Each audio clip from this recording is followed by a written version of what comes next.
An American wife traveled thousands of miles to visit her Iranian husband's hometown. The moment she got off the plane, she was told to wear a black muslin robe, because failing to do so could get her shot on the spot. And just as she reached the doorstep, a man with a weapon rushed toward her, all because a strand of her hair was showing under the headscarf.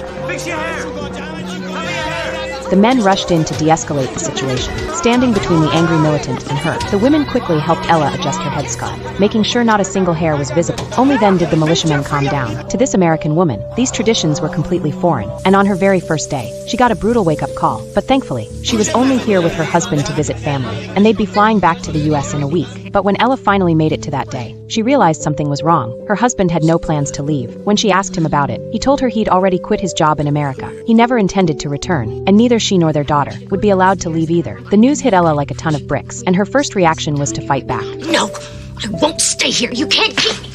Now you listen to me. You're in my country now. You're my wife.